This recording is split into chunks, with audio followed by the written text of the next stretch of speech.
أعوذ بالله من الشيطان الرجيم. بسم الله الرحمن الرحيم. ومن أحسن قولا ممن دعا إلى الله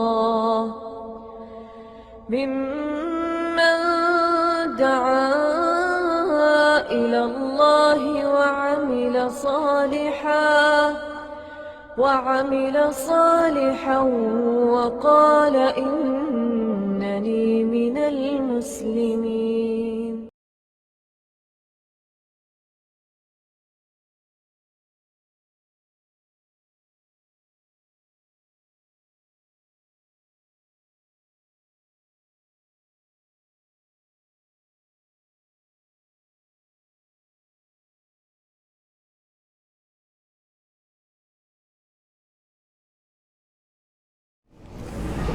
إن الحمد لله نحمده ونستعينه ونستغفره ونعوذ بالله من شرور أنفسنا ومن سيئات أعمالنا من يهده الله فلا مضل له ومن يضلل فلا هادي له وأشهد أن لا إله إلا الله وحده لا شريك له وأشهد أن محمدا عبده ورسوله.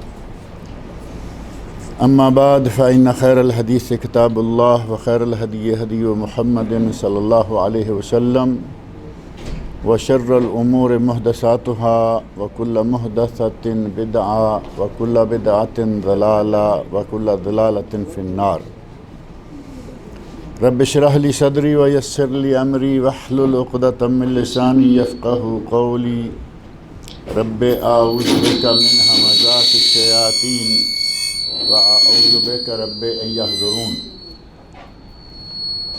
أعوذ بالله السميع العليم من الشيطان الرجيم.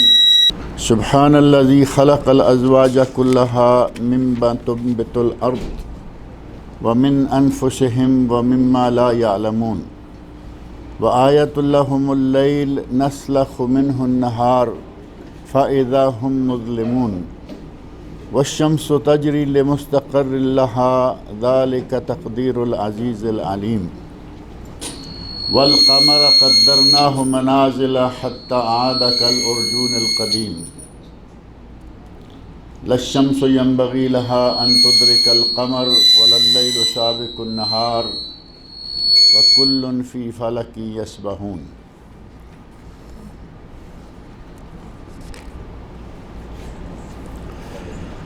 سورہ یاسین کا ترجمہ اور تفسیر گزشتہ کئی ایک دروس سے چل رہا ہے، اور گزشتہ دروس میں اللہ رب العزت کی بعض قدرتیں اور بعض اوصاف ذکر کیے گئے تھے، جن میں سے ہی اللہ رب العزت نے اپنی آیات میں سے ایک آیت یہ ذکر فرمائی کہ ہم نے ان کو ایک نشانی یا ایک آیت اپنی قدرت کی یہ دکھائی کہ زمین مردہ تھی اور اسے ہم نے زندہ کر دیا، بے آب و گیاہ، ایسی زمین بنجر جہاں دھول اڑ رہی تھی، کوئی چیز وہاں نہیں اگ رہی تھی، اس مردہ زمین کو ہم نے اپنی قدرت سے زندہ کیا، وہاں کونپلیں، وہاں نباتات، وہاں فصلیں اور وہاں باغات اگائے، اور فرمایا کہ جس طرح ہم اس مردہ زمین کو زندہ کر سکتے ہیں اسی طرح ہم مرنے والوں کو جب چاہیں اٹھا سکتے ہیں، ہمارے لیے یہ کوئی بات مشکل نہیں ہے۔ اور پھر فرمایا کہ ہم نے اس زمین میں جنات من نخیل و عناب، کھجوروں کے اور انگوروں کے باغات اگائے، اور ان میں ہم نے چشمے بہا دیے، اور ان پھلوں کو ہم نے ان کے کھانے کے لیے پھل وہ جو ہم نے ان کو مہیا کیے، اور کچھ محنت انہوں نے بھی کی، وما عملتہ ایدیہم، جو ان کے ہاتھوں نے کیا۔ گزشتہ درس میں نے یہ بات ذکر کی تھی کہ ان کے ہاتھوں نے جو کیا، اس سے مراد یہ ہے کہ پھل تو اللہ رب العزت نے اگائے، پھل اگانے میں تو ان کی صرف زمین میں پانی لگانا اور اس کو نرم کرنا، اس کے علاوہ ان کا کوئی عمل دخل نہیں ہے۔ پھل اللہ رب العزت نے اگائے اور ان کے ہاتھوں کی کاریگری یہ ہے کہ پھلوں میں سے جوس نکال کے پئیں یا کئی ایک پھلوں کو اکٹھا کاٹ کر اس سے فروٹ چاٹ بنا کے کھائیں۔ اللہ رب العزت نے اس طرف بھی اشارہ فرما دیا کہ ہمارے اگائے ہوئے پھل اور جن میں ان کے ہاتھوں کی محنت کو بھی کچھ عمل دخل ہے، یہ ان سے کھاتے ہیں۔ اور ابھی میں نے جو آیت پڑھی ہے اس میں اللہ رب العزت نے اپنی ایک اور قدرت کی طرف اشارہ کرتے ہوئے فرمایا سبحان الذی خلق الازواج کلھا مما تنبت الارض، پاک ہے وہ ذات جس نے ہر چیز کے جوڑے جوڑے بنائے، جو چیزیں زمین سے اگتی ہیں ان میں سے بھی، ومن انفسہم اور خود ان کے اپنے نفسوں سے بھی، ومما لا یعلمون اور ان چیزوں کے بھی جوڑے بنائے جن کو یہ نہیں جانتے، جو ان کی نظر میں نہیں آتے، زمین کی تہوں میں ہیں، سمندر کی تہہ میں ہیں یا جہاں جہاں بھی ہیں، ہر چیز کے ہم نے جوڑے جوڑے بنائے۔ اللہ رب العزت نے ایک تو فرما دیا مما تنبت الارض، جن چیزوں کو زمین اگاتی ہے، زمین میں جو چیزیں اگتی ہیں ان کے جوڑے بنائے، اور زمین سے جو چیزیں اگتی ہیں وہ ظاہر ہے کہ پھل ہیں، سبزیاں ہیں اور اسی طرح غلہ ہے۔ اللہ رب العزت فرما رہے ہیں کہ ہم نے ان سب چیزوں کے جوڑے بنائے۔ اب ان میں سے جوڑے کا پتہ ہمیں کیسے چل سکتا ہے کہ کس چیز کا جوڑا کیا ہے؟ البتہ ایک چیز اس چیز کی دلالت کرتی ہے، اس چیز کا پتہ دیتی ہے کہ اللہ رب العزت نے واقعی ہر چیز میں جوڑا بنایا ہے، نر اور مادہ کی شکل میں یا اپوزٹ کی شکل میں، جوڑا یقیناً ہر چیز میں ہے۔ اور اس کا اندازہ کھجور کے درخت سے خاص طور پر کیا جا سکتا ہے۔ کھجور کے درخت کو آپ نے اگر کہیں دیکھا ہو یا آپ کا کبھی تجربہ ہوا ہو، جو بدو لوگ ہیں جو کھجوریں اگاتے ہیں، اپنا ان کا کاروبار ہے کھجوروں کا، تو وہ اپنے باغات کو ہر سال ایک بڑا اسپیشل سا باغات کے پودوں پر، اپنی کھجوروں کے پودوں پر ایک جھاڑو سا مارتے ہیں۔ اور وہ جھاڑو کیا ہے؟ ان کے نزدیک ظاہر ہے کہ ہر آدمی اپنے اپنے جو کسی کا پیشہ ہے، جو کسی کا کام ہے اس کا ماہر ہوتا ہے، انہیں معلوم ہے کہ کھجور کا کون سا پودا نر ہے اور کون سا مادہ ہے۔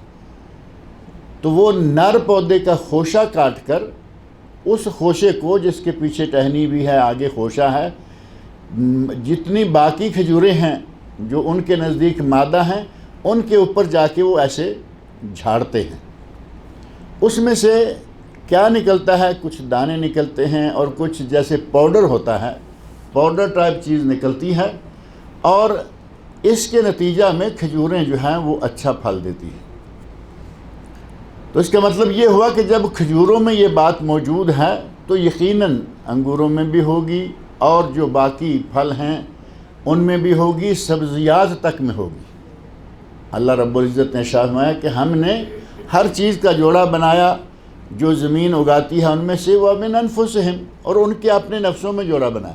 یہ جوڑا تو ہمیں معلوم ہے نا، ہمارا جوڑا اللہ رب العزت نے کیا بنایا ہے؟ مرد اور عورت، میاں اور بیوی، یہ تو بالکل ہی واضح ہے۔ وَمِمَّا لَا يَعْلَمُونَ اور اللہ رب العزت نے ان چیزوں کے بھی جوڑے بنائے جن کو یہ جانتے تک نہیں۔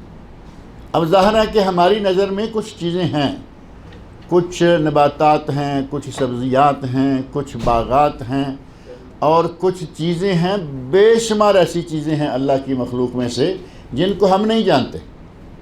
اللہ نے فرمایا کہ تم جانتے ہو یا نہیں جانتے ہو، ہم نے چیزوں کے جوڑے بنائے ہیں۔ اور بعض اہل علم نے جو یہاں اپوزٹ کے معنی میں اس کو لیا کہ جوڑے ہیں نر اور مادہ کی شکل میں، نباتات میں بھی، انسان میں بھی، اور ان چیزوں میں بھی جن کو تم جانتے نہیں ہو، اور بعض نے کہا کہ جوڑے سے یہاں مراد ہے اپوزٹ، ہر چیز کا اپوزٹ موجود ہے۔ اور وہ اپوزٹ کیا ہے؟ روشنی ہے تو اندھیرا بھی ہے، اور دھوپ ہے تو سایہ بھی ہے، گرمی ہے تو سردی بھی ہے۔ یہ تو آج کل کافی اچھا نظر آ رہا ہے ہمیں کہ گرمی ہے تو سردی ہے، کیونکہ اس موسم میں احساس ہو رہا ہے کہ واقعی گرمی ہے، اور ابھی تھوڑے دن پہلے سردی تھی۔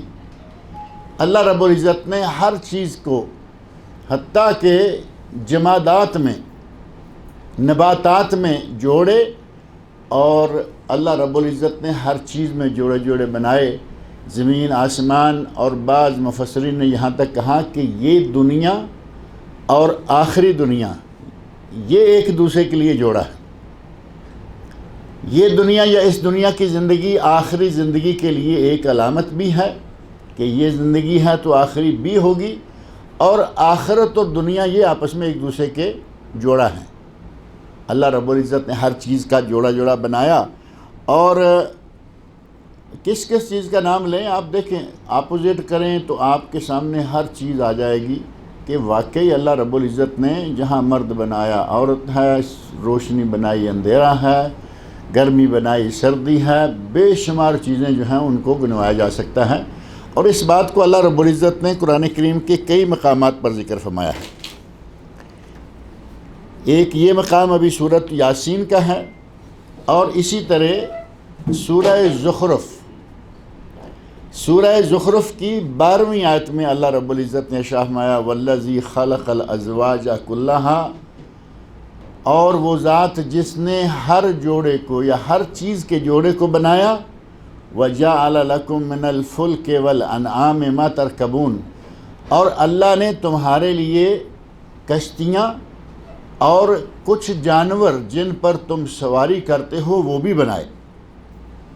اور یہاں اللہ رب العزت نے صرف اسی بات پر کفایت نہیں کی بلکہ ساتھ ہی فرما دیا لِتَسْتَوُوا عَلَى ظُهُورِهِ ثُمَّ تَذْكُرُوا نِعْمَةَ رَبِّكُمْ، تاکہ تم ان کی پیٹھوں پر سواری کرو اور اللہ کی، اپنے رب کی نعمت کو یاد کرو۔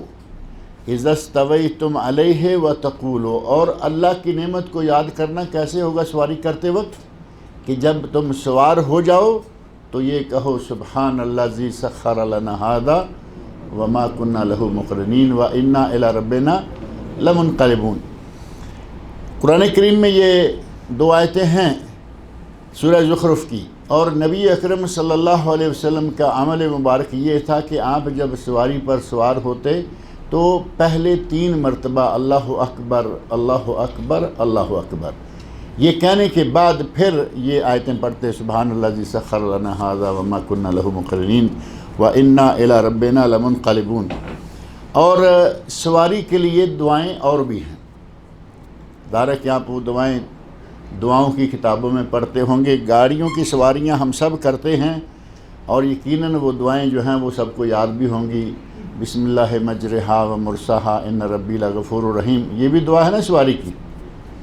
حضرت نوح علیہ السلام کو اللہ رب العزت نے یہ دعا سکھلائی کہ جب تم اس کشتی میں بیٹھو تو یہ دعا کرو۔ اور گاڑی ہے، کوئی بھی سواری ہے، اللہم ہون علینا سفرنا ھذا وطو عنا بعدہ، اے اللہ اس سفر کو ہمارے لیے آسان کر دے، اور اس سفر کو، اس کے طول کو ہمارے لیے کم کر دے، اس کی مسافت کو، لمبائی کو کم کر دے۔ سواری کرتے وقت انسان اللہ رب العزت سے مطالبہ وہ کر رہا ہے جو بظاہر بڑا مشکل لگتا ہے، کہ اس زمین کو ہمارے لیے چھوٹی کر دے۔ اب 100 کلومیٹر زمین ہے تو کیا اللہ رب العزت کے ہاتھ میں ہے یا نہیں کہ اس کو 40 کلو بنا دے، اس کو 20-30 کلومیٹر کر دے؟ اس کے ہاتھ میں ہے، اور ہمارے پاس وہ واقعہ موجود ہے کہ جس میں یہ کیا گیا۔ وہ 100 آدمیوں کو قتل کرنے والا آدمی جو ہے، اس کے واقعے میں موجود ہے نا کہ جہاں وہ جا رہا تھا وہ جگہ لمبی تھی، اللہ رب العزت کے حکم سے وہ جگہ تنگ ہو گئی۔ سوار دعا مانگتا ہے کہ یا اللہ میرے لیے اس زمین کو سکیڑ دے۔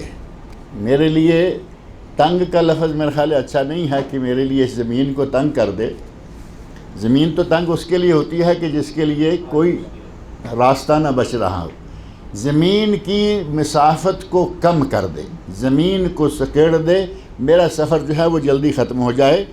یہ دعائیں ہیں، اور پھر آدمی دعا مانگتا ہے اللہم انت صاحب فی السفر والخلیفہ فی الآل، انت صاحب فی السفر، اے اللہ تو میرے ساتھ ہے سفر کے دوران، والخلیفہ فی الأہل، اور جو میں اپنے گھر میں بال بچے بہن بھائی والدین چھوڑ کے آیا ہوں تو ان کے لیے بھی ہمارے بعد تم ان کے بھی محافظ ہو۔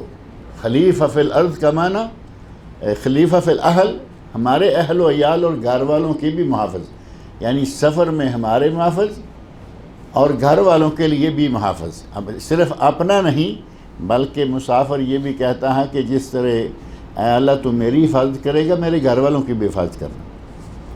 اور پھر مسافر کہتا ہے اللہم انی اعوذ بک من وعثاء السفر وکآبۃ المنظر وسوء المنقلب فی المال والاہل، اے اللہ میں اس بات سے پناہ مانگتا ہوں کہ مجھے سفر میں کوئی غیر پسندیدہ منظر دیکھنے کو ملے، اے اللہ میں اس بات سے پناہ مانگتا ہوں کہ مجھے واپسی پہ اپنے اہل میں یا مال میں کوئی ناپسندیدہ منظر دیکھنے کو ملے، یعنی ہر قسم کے اپنے بال بچوں کے گھر والوں کے کسی بھی طرح کے ایکسیڈنٹ سے میں تیری پناہ چاہتا ہوں کہ مجھے کوئی ایسا منظر دیکھنے کو نہ ملے جو میرے لیے تکلیف کا باعث۔ اور ساتھ ہی آدمی یہ بھی کہتا ہے کہ اے اللہ اس سفر کو میرے لیے بر و تقوی کا سفر بنا دے، بر و تقوی کا سفر بنا دے۔ اب یہ دعائیں آپ سوچیں کہ اتنی دعائیں کر کے آدمی گاڑی میں سوار ہو اور وہ جا کے سیدھا شراب خانے میں اتر جائے، کیا ایسا ممکن ہے؟ یہ دعائیں مانگے اور کسی غلط کام کے لیے روانہ ہوا ہو، یہ سواری میں سوار ہوتے ہی جب یہ دعائیں کرتا ہے تو گویا اپنے دل کے ساتھ وہ اللہ رب العزت کی اطاعت کی نیت رکھتا ہے، اور اگر کسی کو شیطان بہکانے بھی لگتا ہے تو دعائیں کام کرتی ہیں کہ تو ابھی دعا مانگ کے آ رہا ہے کہ اے اللہ مجھے بر و تقوی اس سفر میں نیکی اور تقوی کی توفیق دے، تو اللہ رب العزت اس کی حفاظت بھی کرتا ہے۔ غرض یہ کہ اللہ رب العزت فرمایا والذی خلق الازواج کلھا، وہ ذات جس نے کہ تمام جوڑوں کو پیدا کیا، وجعل لکم من الفلک والانعام ما ترکبون، اور تمہارے لیے جانوروں سے اور کشتیاں بنائیں اور جانور بنائے جن پر تم سواری کرتے ہو۔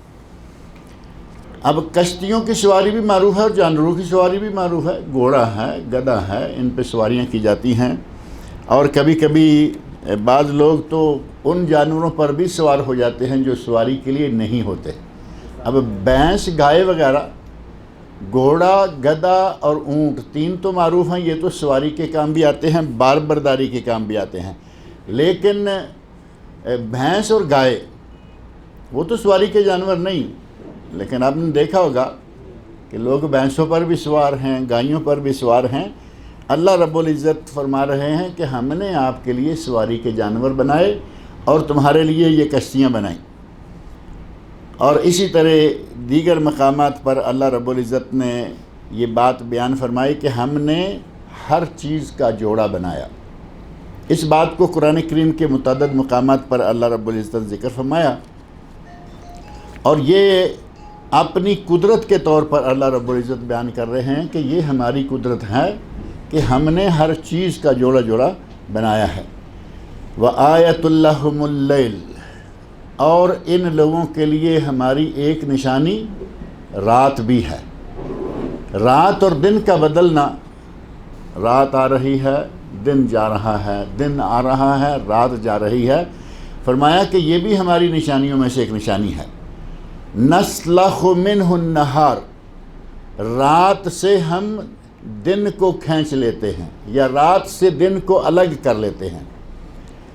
یہ نسلخ جو ہے اس سے ملتا جلتا ایک لفظ ہے مسلخ۔ مسلخ معلوم ہے یہ نہیں؟ یہاں رہتے ہوئے آسانی سے مسلخ کا پتہ ہوگا، جہاں سے بکری وکری لاتے ہیں اور پھر کٹوا کے لاتے ہیں، جہاں بکریاں ہیں اور بکریوں کو جانوروں کو ذبح کیا جاتا ہے، وہ ہے مسلخ یا بچڑ خانہ۔ اللہ رب العزت فرما رہے ہیں کہ ہم وہ مسلخ میں کام کیا ہوتا ہے یا بچڑ خانے میں کام کیا ہے؟ جانور کے چمڑے کو اتار کر گوشت جو ہے وہ ننگا کر دیا جاتا ہے۔ اللہ رب العزت نے مثال دی کہ ہم رات کو ہٹا کر یا اوپر سے ہٹا کر دن لے آتے ہیں. نسلخ منہ النہار، رات سے ہم دن کو کھینچ کے لے آتے ہیں. فَإِذَا هُمْ مُظْلِمُونَ، اور دن کو لے کے آ جاتے ہیں اور پھر جب رات آتی ہے تو یکایت وہ پھر اندھیرے میں چلے جاتے ہیں. روزانہ کا یہ سلسلہ اللہ رب العزت نے مقرر کیا ہوا ہے. رات آ رہی ہے، دن جا رہا ہے، دن آ رہا ہے، رات جا رہی ہے. فرمایا کہ یہ بھی ہماری نشانیوں میں سے ایک نشانی ہے. وَالشَّمْسُ تَجْرِي لِمُسْتَقَرٍّ لَهَا، اور ایک بہت بڑی نشانی یہ بھی ہے ہماری قدرت کی کہ سورج چل رہا ہے اپنے مدار پر. لِمُسْتَقَرٍّ لَهَا، جو آسمان میں اللہ نے اس کا مدار یا اس کی کیا کہیں گے پٹڑی مقرر کی ہے. ریل کی پٹڑی ہے نا، اللہ نے سورج کا مدار مقرر کیا ہے اور وہ سورج اپنے مدار پر آسمان میں چل رہا ہے.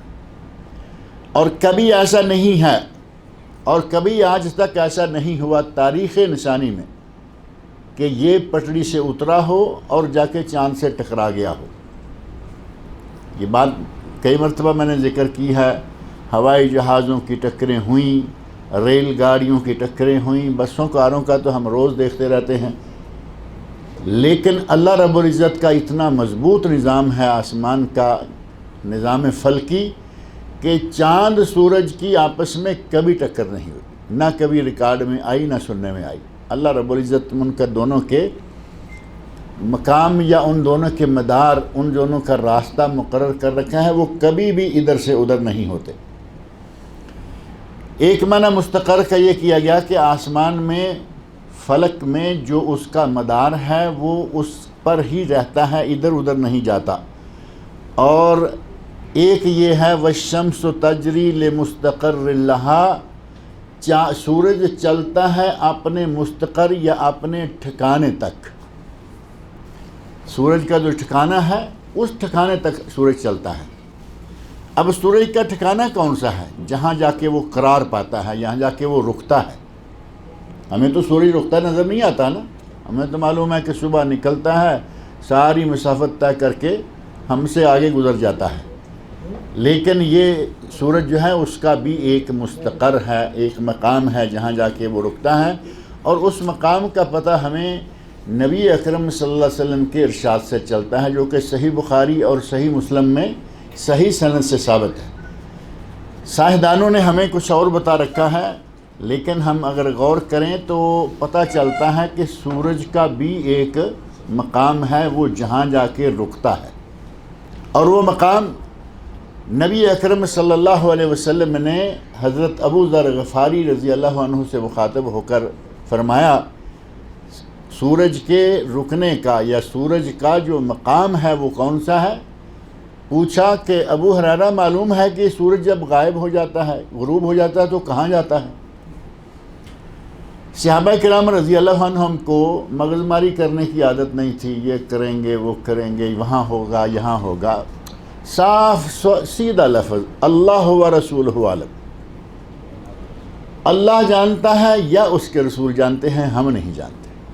بات ختم. نبی اکرم صلی اللہ علیہ وسلم ارشاد فرماتے ہیں کہ یہ سورج اپنا سفر پورا کر کے جب ہمارے سامنے ڈوبتا ہے تو یہ اپنے مستقر پر پہنچ جاتا ہے. اور اس کا مستقر کیا ہے؟ اللہ رب العزت کے عرش کے نیچے یہ جا کر سجدہ ریز ہوتا ہے.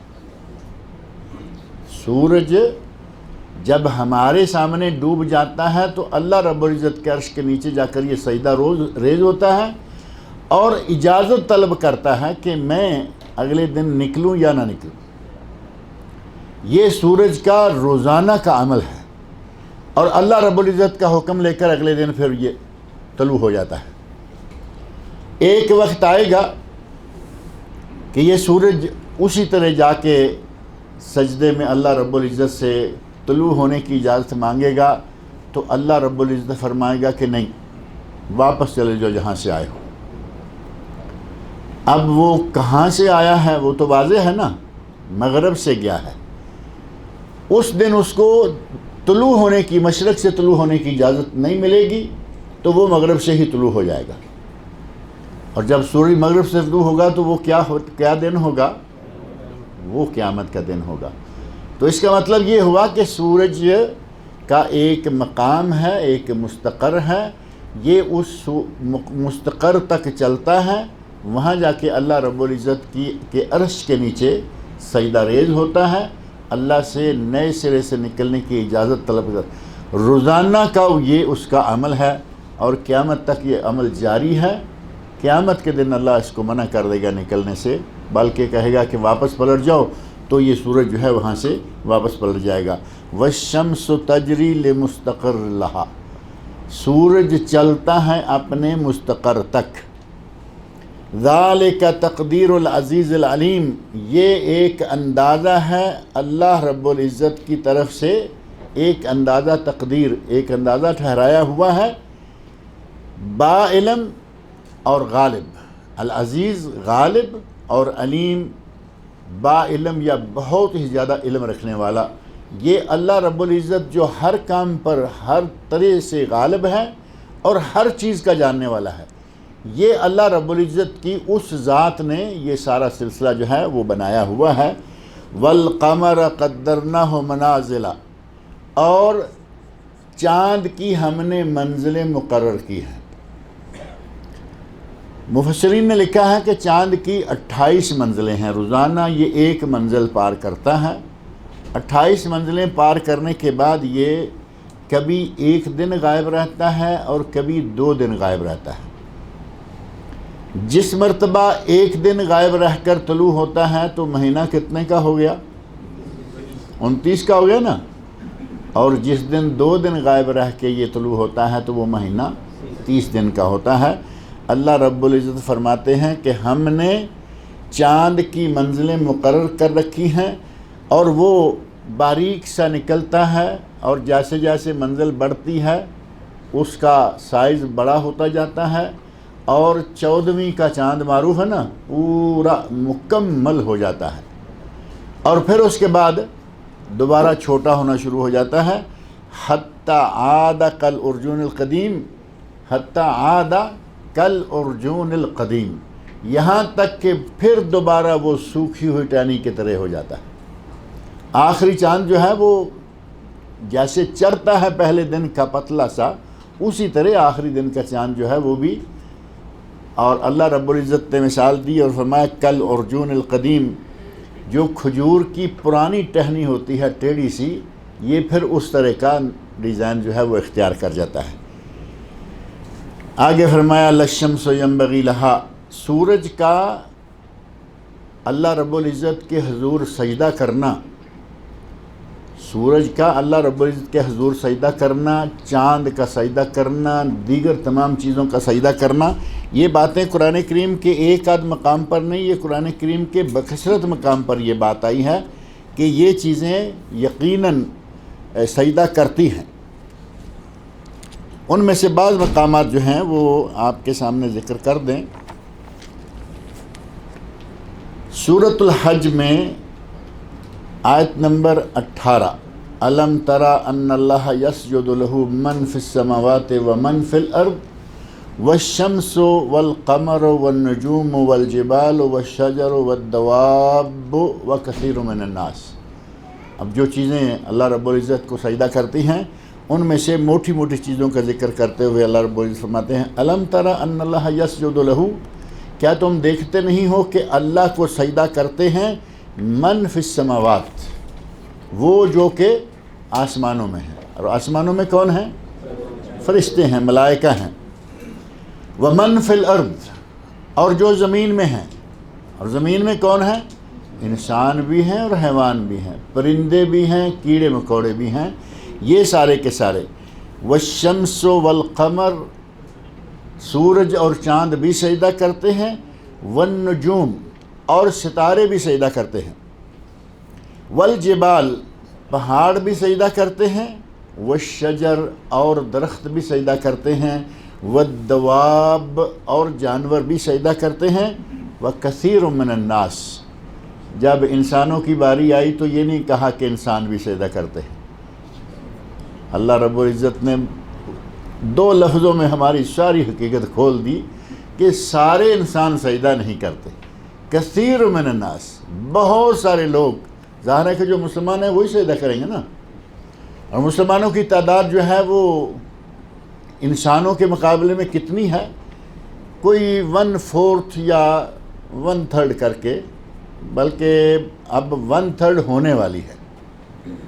ایک اندازے کے مطابق جو اس وقت دنیا میں انسان ہیں کل، وہ 6 ارب ہیں، اور بعض کہہ رہے ہیں کہ نہیں، یہ پچھلے چند سالوں کو ملا کے 7 ارب کے قریب ہو گئے ہیں، اور ان میں سے 1.6 کچھ سال پہلے تھے، اور 1.7 یعنی 1.25 ارب تقریباً صرف مسلمان ہیں.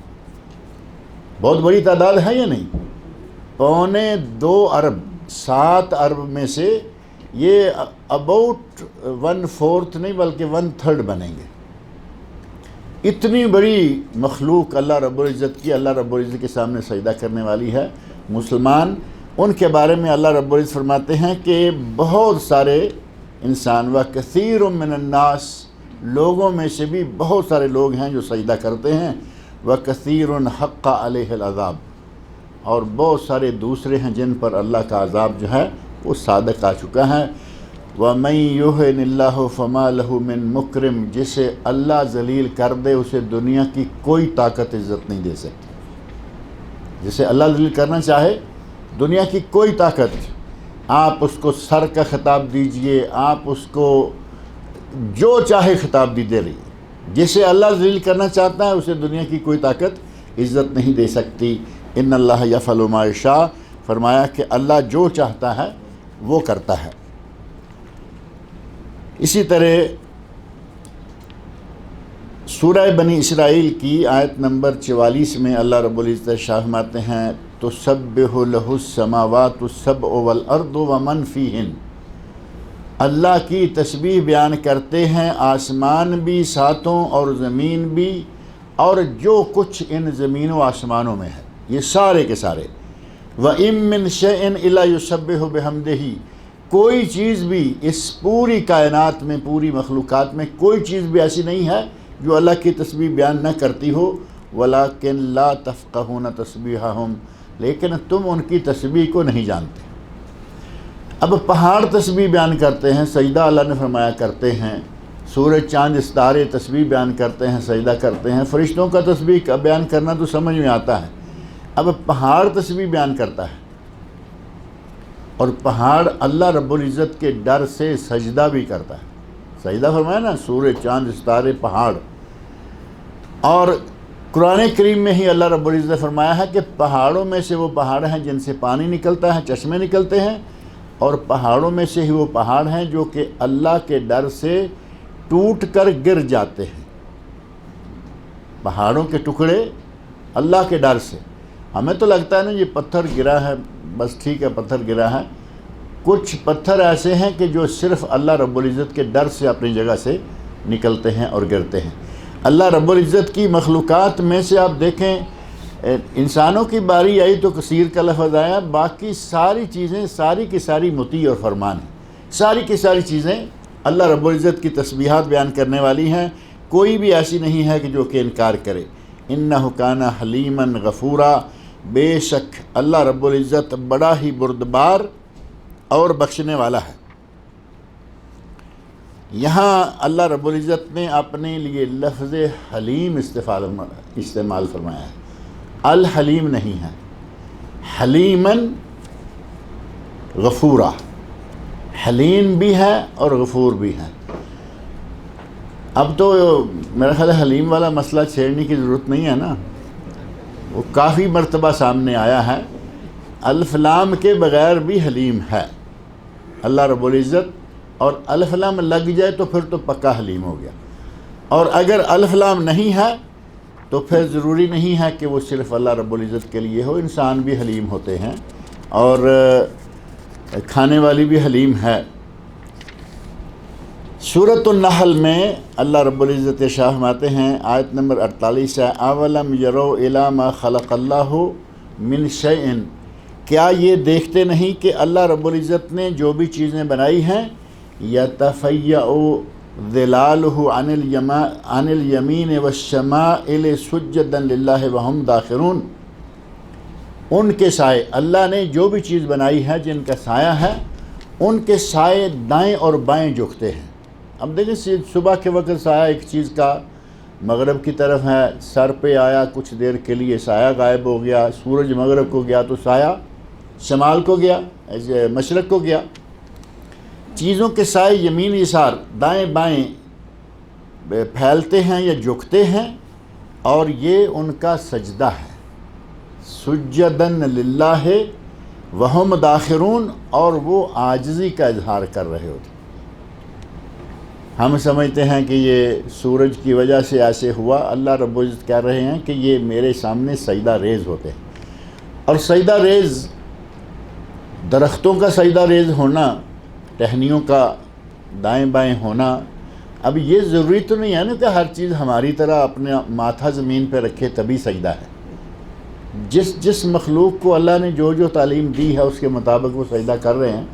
درختوں کا سجدہ کرنا سنن ترمذی اور سنن ابن ماجہ میں ایک حدیث ہے، ایک صحابی بیان کرتے ہیں نبی صلی اللہ علیہ وسلم کے سامنے کہ یا رسول اللہ، میں نے خواب میں دیکھا کہ میں نماز پڑھ رہا ہوں اور میرے ساتھ ایک درخت ہے وہ بھی سجدہ کر رہا ہے، میں سجدے میں جاتا ہوں درخت بھی سجدہ کرتا ہے۔ درختوں کا سجدہ کرنا، قرآن نے بھی فرمایا نا والشجر والدواب، درخت سجدہ کرتے ہیں، جانور سجدہ کرتے ہیں۔ صحابی نے درخت کو سجدہ کرتے ہوئے دیکھا۔ پہاڑوں کی تسبیح اور پہاڑوں کا بولنا، نبی اکرم صلی اللہ علیہ وسلم فرماتے ہیں کہ مکہ میں ایک پتھر ہے جسے میں اب بھی پہچانتا ہوں، وہ مجھ پر سلام کیا کرتا تھا، میں جب بھی اس کے پاس سے گزرتا تو وہ مجھے سلام کیا کرتا تھا۔ صحابہ کرام کہتے ہیں، صحیح حدیث میں یہ بات موجود ہے کہ ہم کھانے میں سے تسبیح کی آواز سنتے تھے، کھانا رکھا ہوا ہے، کھانے میں سے ہم اللہ کی تسبیح بیان کرنے کی آواز سنا کرتے تھے، سبحان اللہ الحمدللہ۔ اب یہ چیزیں صحابہ کرام نے سنی ہیں اور بیان کی ہیں، اور کچھ چیزیں ایسی ہیں جو ہم بھی محسوس کرتے ہیں۔ نبی اکرم صلی اللہ علیہ وسلم ارشاد فرماتے ہیں کہ جب حاجی حج پہ جاتا ہے یا عمرہ کرنے والا جاتا ہے اور اپنی میقات سے احرام باندھ کر جب وہ تلبیہ پکارنا شروع کرتا ہے، تلبیہ اگر واقعی صحیح آواز کے ساتھ حاجی حضرات پکاریں، عورتوں کے لیے تو گنجائش ہے کہ وہ آہستہ کہیں تاکہ ان کی آواز جو ہے وہ مردوں تک نہ جائے، لیکن مردوں کو یہ حکم ہے کہ وہ تلبیہ زور زور سے پڑھیں۔ نبی اکرم صلی اللہ علیہ وسلم نے زور زور سے تلبیہ پڑھا۔ حضرت موسیٰ علیہ السلام کا تلبیہ نبی صلی اللہ علیہ وسلم نے ذکر کیا کہ میں گویا کہ موسیٰ علیہ السلام کو دیکھ رہا ہوں، وہ تلبیہ پڑھتے ہوئے آ رہے ہیں اور ان کا گلا بیٹھ رہا ہے، یعنی زور زور سے پڑھنے کے نتیجے میں جو آواز رکنا شروع ہو جاتی ہے۔ اور آپ ارشاد فرماتے ہیں ما من ملب یلبی الا لب معہ، جب بھی کوئی تلبیہ کہنے والا تلبیہ کہتا ہے تو تلبیہ کہتے ہیں اس کے ساتھ ہی کون کون؟ الشجر والحجر والمدر، دائیں بائیں والے جتنے درخت ہیں وہ تلبیہ کہنا شروع کر دیتے ہیں، دائیں بائیں جتنے پتھر ہیں پہاڑ ہیں وہ تلبیہ کہنا شروع کر دیتے ہیں، دائیں بائیں جتنے مٹی کے ڈھیلے ہیں وہ بھی تلبیہ کہنا شروع کر دیتے ہیں۔ نبی اکرم صلی اللہ علیہ وسلم کا ارشاد صحیح حدیث میں موجود ہے۔ اور بعض لوگوں نے اس بات کو باقاعدہ محسوس کیا، اور یہ بات انہوں نے مجھے بتائی کہ ہم نے یہ محسوس کیا ہے کہ جیسے طائف سے آگے گزرے اور تلبیہ جو ہے وہ پکارنا شروع کیا تو ایسے محسوس ہوا کہ واقعی دائیں بائیں سے تلبیہ پکارنے کی آواز آ رہی ہے اور کوئی انسان سامنے نظر نہیں آ رہا۔ درختوں کا تلبیہ ہے، پہاڑوں کا تلبیہ ہے، مٹی کا تلبیہ ہے۔ جب یہ چیزیں تلبیہ کہتی ہیں تو تسبیح کیوں نہ بیان کرتی ہوں گی، یہ چیزیں جب تلبیہ کہتی ہیں تو سجدہ کیوں نہ کرتی ہوں گی، لیکن ان کے سجدے کی کیفیت جو اللہ نے ان کو بتائی ہے وہ ہماری طرح ان کا سجدہ ہونا ضروری نہیں ہے۔ تو اللہ رب العزت ارشاد فرما رہے ہیں کہ ہر چیز جو ہے وہ اللہ رب العزت کی تسبیح بیان کرتی ہے، ہر چیز اللہ رب العزت کو سجدہ کرتی ہے۔ وَلِلَّهِ يَسْجُدُ مَا فِي السَّمَاوَاتِ وَمَا فِي الْأَرْضِ مِن دَابَّةٍ وَالْمَلَائِكَةُ وَهُمْ لَا يَسْتَكْبِرُونَ۔ اللہ کے لیے سجدہ کرتی ہیں جو چیزیں بھی آسمان میں ہیں اور جو چیزیں بھی زمین میں ہیں، اور زمین والی چیزوں کا نام لیا دابہ، رینگنے والی، چلنے والی، زمین کے اوپر جو چلتی ہیں، والملائکہ، آسمان والی مخلوق آ گئی، وہم لا یستکبرون، اور فرمایا کہ وہ کوئی تکبر نہیں کرتے، بلکہ اللہ رب العزت کے سامنے عاجزی کے ساتھ، انکساری کے ساتھ وہ سجدہ کرتے ہیں۔ وَيَخَافُونَ رَبَّهُم مِّن فَوْقِهِمْ، وہ اپنے اوپر رب سے ڈرتے ہیں۔ یعنی اللہ رب العزت کہاں ہے؟ یہاں یہ بھی بات آ گئی، کہتے ہیں کہ یہاں بھی اللہ، یہاں بھی اللہ، تجھ میں اللہ، مجھ میں اللہ، ایسی پارٹیاں ہیں نا۔ قرآن کریم میں یہ بات موجود ہے، وَيَخَافُونَ رَبَّهُم مِّن فَوْقِهِمْ، وہ اپنے اوپر سے رب سے ڈرتے ہیں، یعنی رب جو ہے وہ اوپر ہے، ادھر ادھر یہاں وہاں ہر جگہ رب نہیں ہے۔ رب کو تو نعوذ باللہ ایسی پوزیشن دے دی کہ رب کی وحدانیت خطرے میں آ گئی۔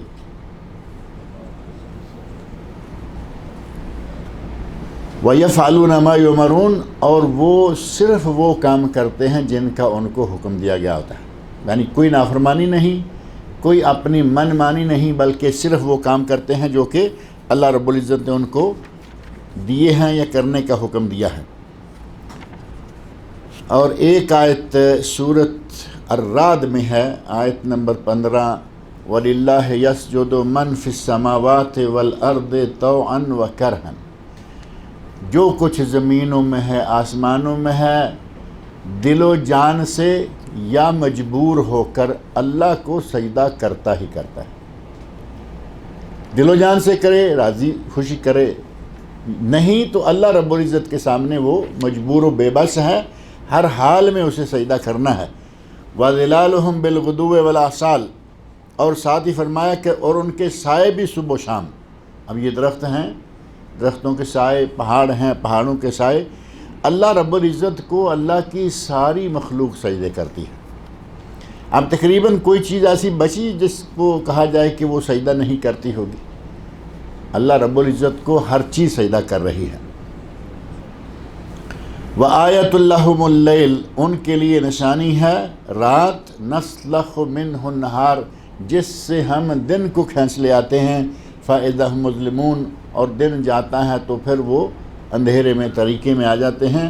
وَالشَّمْسُ تَجْرِي لِمُسْتَقَرٍّ لَهَا، اور سورج چلتا ہے اپنے مدار پر، اور سورج چلتا ہے اپنے مقام تک، مدار پر، مقام تک، جہاں اس کو چلنا بتایا گیا ہے وہ صرف اسی راستے پر رہتا ہے، اور اس کا جو مقام ہے وہ وہاں تک چلتا رہتا ہے۔ وہاں سے سجدہ کر کے اللہ رب العزت سے اجازت لے کر اگلے دن وہ دوبارہ طلوع ہوتا ہے۔ ان کلمات کو تھوڑا سائنسدانوں کی باتوں سے جوڑ کے دیکھیں تو پتہ لگے گا کہ وہ کچھ اور کہہ رہے ہیں اور یہاں بات کوئی اور ہے۔ ذالک تقدیر العزیز العلیم، یہ ہے اندازہ ٹھہرایا ہوا اس غالب اور انتہائی عالم کا۔ والقمر قدرناہ منازل، اور ہم نے چاند کی منزلیں طے کی، حتی عاد کالعرجون القدیم، یہاں تک کہ وہ اپنی منزلیں طے کرتے کرتے ایک کھجور کی ٹیڑھی ٹہنی کی طرح ہو جاتا ہے۔ للشمس ينبغي لها ان تدرك القمر، سورج کو یہ لائق نہیں ہے کہ وہ چاند کو پالے۔ سورج اپنی جگہ چل رہا ہے، اس کا اپنا راستہ ہے، چاند اپنی جگہ چل رہا ہے، اس کا راستہ ہے۔ سورج بڑا ہے، سورج کی سپیڈ زیادہ ہے، سورج کو کچھ بھی ہے، کبھی ایسا نہیں ہوگا کہ یہ اس کو پالے۔ یعنی دو چیزیں اوورٹیک والی بات ہوئی نا۔ اللہ رب العزت فرما رہے ہیں کہ سورج میں یہ طاقت نہیں، نہ اس کو یہ لائق ہے کہ وہ چاند کو پائے یا چاند کو اوورٹیک کرے، ایسا کبھی نہیں ہوتا۔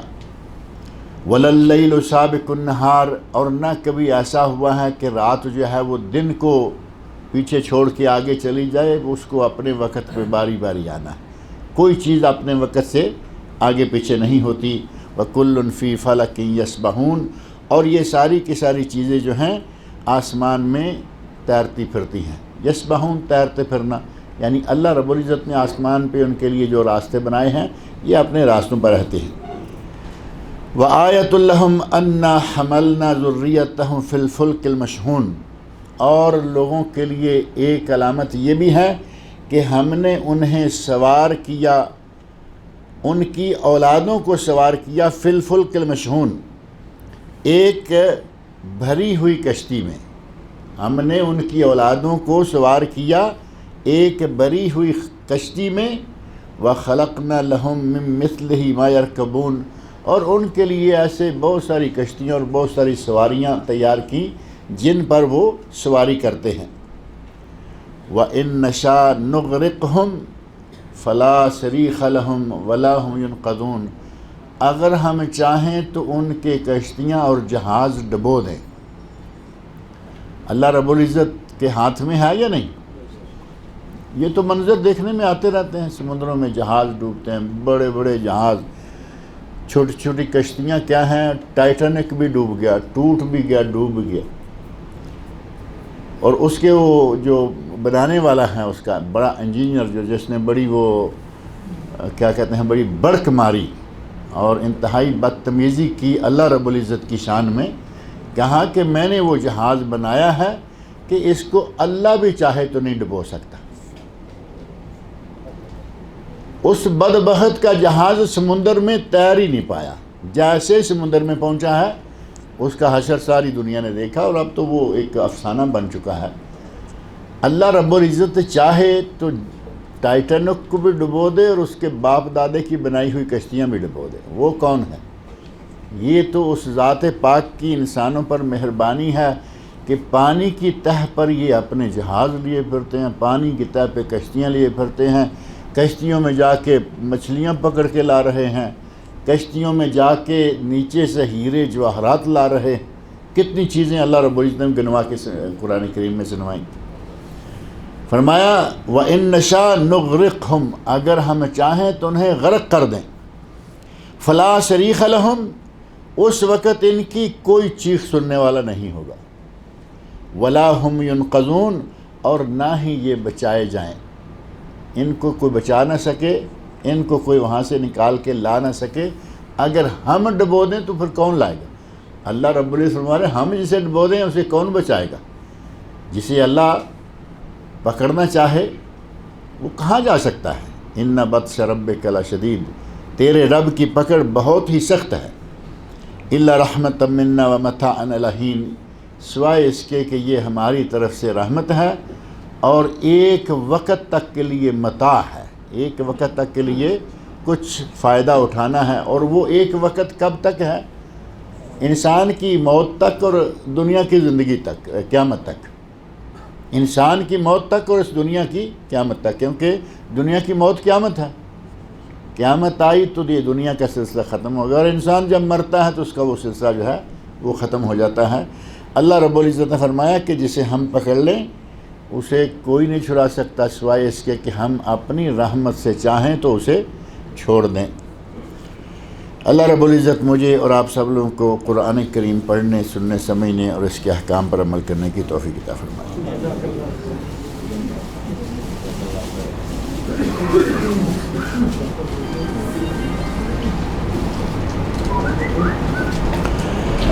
گزشتہ ہفتے ہمارے بڑے بھائی جان وفات پا گئے ہیں، دعا کریں کہ اللہ رب العزت ان کی مغفرت فرمائے، بشری کوتاہیوں کو اللہ تعالیٰ معاف کرے، اللہ رب العزت ان کو جنت الفردوس میں اعلیٰ مقام عطا فرمائے۔ فجر کی نماز پڑھی باجماعت، اور گھر آ کر ان کا معمول تھا کہ فجر کی نماز کے بعد گھر آ کر 1 ڈیڑھ 2 گھنٹے تک ذکر، اذکار اور تلاوت قرآن میں مشغول رہتے، پھر ناشتہ کرتے۔ ان سارے معمولات سے فارغ ہو کر ناشتہ کر کے تکلیف محسوس کی تھوڑی سی، جبکہ وہ بالکل تندرست و توانا تھے، اور ان کو کبھی کچھ نہیں ہوا، کبھی کوئی دوا نہیں کھائی، بہت اچھی صحت تھی، 10-15 منٹ میں اگلی دنیا کو سدھار گئے۔ اور جیسے ہی تکلیف ہوئی، ایک بات، کبھی کبھی انسان اپنی بات کرتا ہے اسے یقین تو نہیں ہو سکتا کیونکہ وہ باتیں تو صرف اللہ کے ہاتھ میں، کچھ باتیں بڑی تعجب انگیز ہوتی ہیں۔ تکلیف ہوئی، اپنی بیٹی کو کہتے ہیں کہ بیٹی میں آج مر جاؤں گا، اور اس کے 15 منٹ کے بعد وہ فوت ہو گئے، اور کلمہ پڑھتے ہوئے زوردار طریقے سے بلند آواز سے، جیسے درد شروع ہوئی ویسے جیسے آدمی درد سے کراہتا ہے وہ زور سے کلمہ پڑھتے رہے، کلمہ پڑھتے پڑھتے فوت ہو گئے۔ اللہ تعالیٰ تمام مسلمانوں کو حسن خاتمہ نصیب فرمائے۔ فرض نماز کے بعد ذکر اذکار کرنے کے بعد کیا اپنی زبان میں ہاتھ اٹھا کے دعا کر سکتے ہیں؟ انفرادی طور پر کوئی عرض نہیں ہے، انفرادی طور پر ہاتھ اٹھا کے کریں اور اپنی زبان میں کریں، کوئی حرج نہیں، لیکن افضل بہتر یہ ہے کہ آپ مسنون دعائیں کریں۔ قرآن کریم میں دعائیں ہیں، تقریباً ہر موضوع کی یا ہر حاجت کی دعا قرآن کریم میں موجود ہے، اور پھر نبی صلی اللہ علیہ وسلم کے ارشادات میں احادیث میں دعائیں موجود ہیں، ان دعاؤں کا انتخاب کریں تو بہت اچھا ہے۔ لیکن اگر آپ کوئی ایسی چیز دیکھتے ہیں کہ قرآن میں آپ کو نظر نہیں آئی، حدیث میں نظر نہیں آئی، یا آپ وہاں تک نہیں پہنچ پائے، اپنی زبان میں دعا مانگے۔ کیا خیال ہے کہ اللہ رب العزت کو یہ ملباری اور پشتو نہ آتی ہوگی؟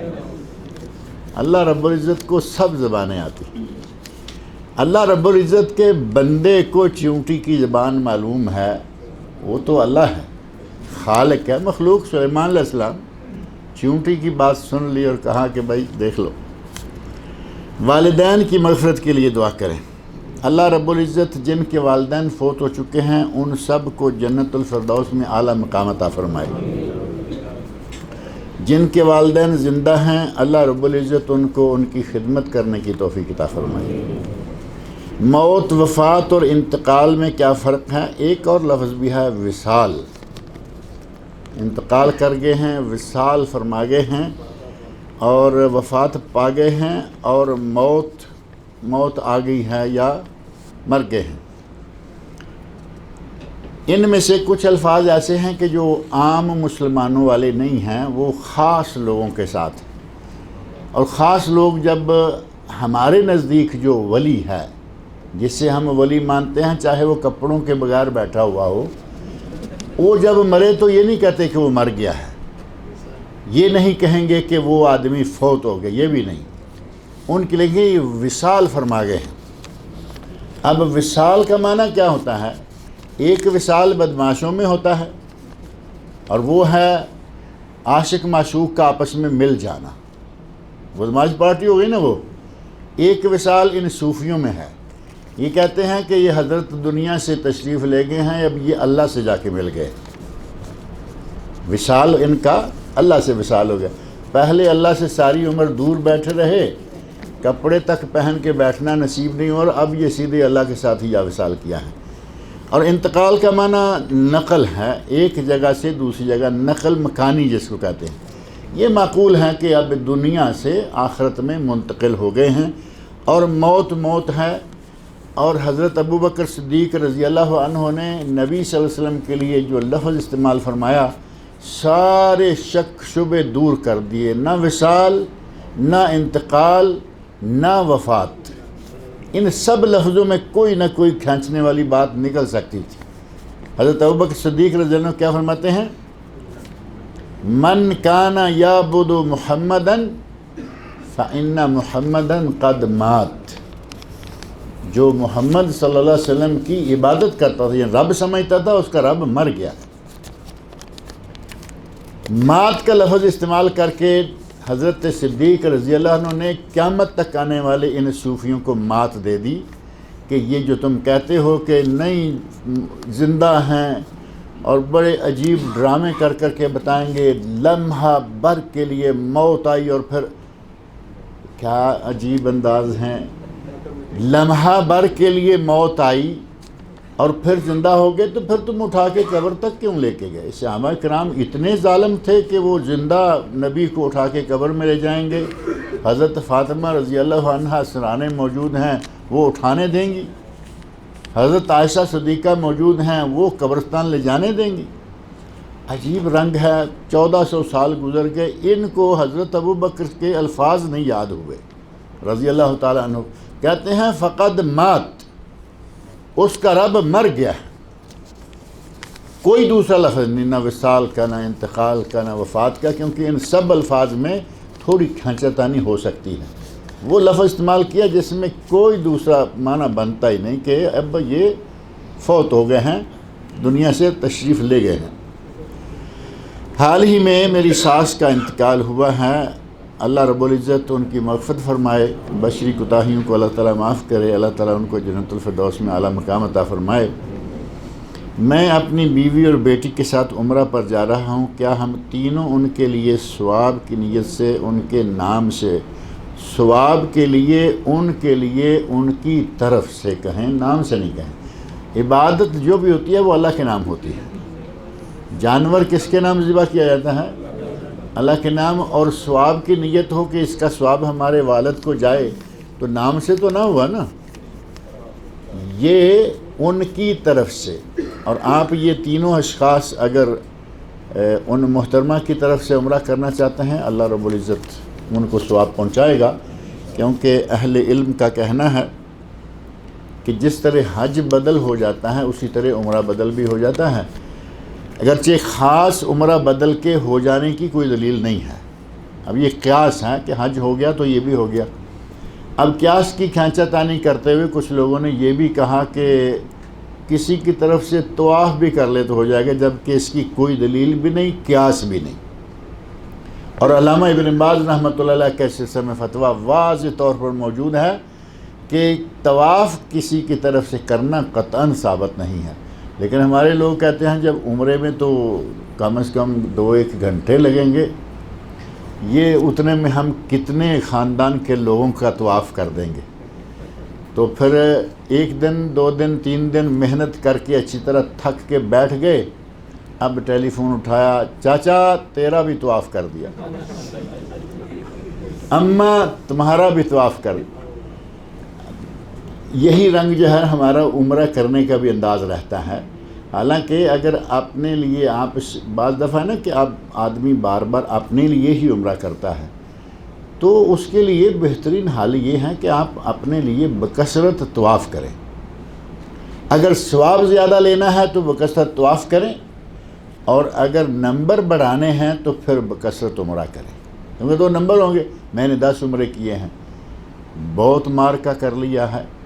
نبی صلی اللہ علیہ وسلم نے 4 عمرے کیے ساری عمر میں، اور ہر سفر میں صرف 1 عمرہ کیا۔ اب 1 عمرہ کر کے بار بار طواف کریں، ثواب اس میں ہوگا یا اپنی مرضی سے مسجد عائشہ مکہ، مسجد عائشہ حرم، مسجد عائشہ حرم؟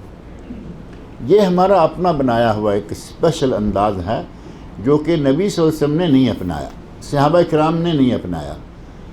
اب علماء کرام اجازت دیتے ہیں، آپ وہاں کسی سے بھی پوچھیں، کوئی بھی کہیں ہاں ٹھیک ہے مسجد عائشہ پہلی بات یہ ہے کہ حرم سے باہر ہے، اور مکہ والوں کی میقات اس کو کہا گیا۔ مکہ والے اپنے گھر سے حرام باندھیں، عمرہ ٹھیک ہے، اپنے گھر سے حرام باندھیں، حج ٹھیک ہے، صحیح ہے، صحیح احادیث میں ثابت ہے، لیکن وہاں سے باندھیں تو ان کے لیے جائز ہے، یا بعض نے کہا کہ گھر سے باندھیں جائز ہے، مسجد عائشہ سے باندھیں تو افضل ہے، اتنا فرق ہے بس۔ لیکن یہ ہے مکہ والوں کے لیے، اور باہر سے آئے ہوئے کن لوگوں کے لیے یہ میقات بنا تھا؟ حضرت عائشہ رضی اللہ عنہ کے، اس لیے مسجد عائشہ بھی نام ہے نا، اور ان کے لیے یہ میقات کیوں بنا وہ ساری چیزیں بھول جاتے ہیں۔ حضرت عائشہ رضی اللہ تعالی عنہا عمرہ نہیں کر پائیں، ان کو منتھلی جو پیریڈ ہے وہ شروع ہو گیا، تو نبی صلی اللہ علیہ وسلم واپس جانے لگے تو حضرت عائشہ رضی اللہ عنہا رونے لگی۔ کہا کیا ہوا؟ تو کہتی ہیں کہ سارے لوگ حج اور عمرہ کر کے جا رہے ہیں اور میں صرف 1 عمرہ حج کر کے جا رہی۔ تو فرمایا اپنے بھائی کو ساتھ لو، عبد الرحمن کو، اور اس کے ساتھ جا کے تنعیم سے احرام باندھ کے آؤ اور تم بھی عمرہ کر لو۔ اہل تحقیق علماء نے کہا ہے کہ یہ کوئی کسی مشروع عمرے کا آپ نے حکم نہیں دیا، بلکہ محض حضرت عائشہ کا دل رکھنے کے لیے کہا کہ حرم سے نکل کر حل میں جا کے احرام باندھ کے آ جاؤ۔